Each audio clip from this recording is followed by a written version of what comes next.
और प्रॉपर समझदार दुकानदार थे जो उधर चले गए और उनको फिर बांध लिया, फिर उनसे बाद में पैसे शैसे लेके उन्हें छोड़ा।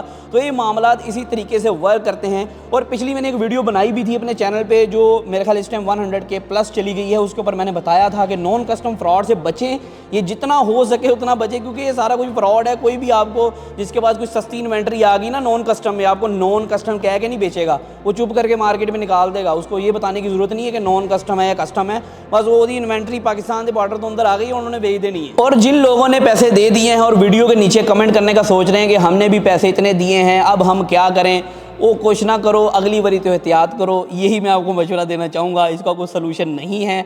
और अगर आपने पैसे किसी को सेंड कर दिए हैं, आप अपने बैंक से रब्ता ज़रूर कर सकते हैं कि हमें इसका पे बैक चाहिए। अगर बैंक टू बैंक गए हैं, अगर आपने किसी ई वैलेट के अंदर सेंड किए हैं, जैज़ कैश, ईजी पैसा, सदा पे, नया पे, फिर वो नामुमकिन है, आप उसे ट्रैक भी कर सकते हैं या उसका आप जो है आप कह सकते हैं कैश बैक ले सकते हैं।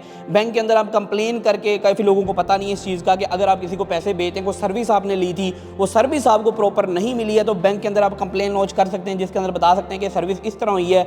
उसके साथ आप FIA की कॉपी या फिर साइबर क्राइम की कॉपी अटैच करके वो जो फंड्स हैं वो रीपे ले सकते हैं। अगर वो फंड्स उन्हें खर्च नहीं कीते, इन्ना सियाना होएगा वो उन्हें फ़ौरन खर्च ले होने, तो मतलब कि 99% चांस है आपका पैसा जो है वो डूब गया है। आपको अब टेंशन लेने की ज़रूरत नहीं है, क्योंकि डूबी हुई शायद अड़ी वापस नहीं आनी। लेकिन आगे से आपको इस सबक समझ के आप इस चीज़ को कंटिन्यू करें कि भाई आज के बाद हमने ऑनलाइन फ्रॉड से बचना है और ऐसे मामलात नहीं करने। तो आज की वीडियो में इतना ही था, फिर माज़ूम वीडियो के साथ। अल्लाह हाफ़िज़।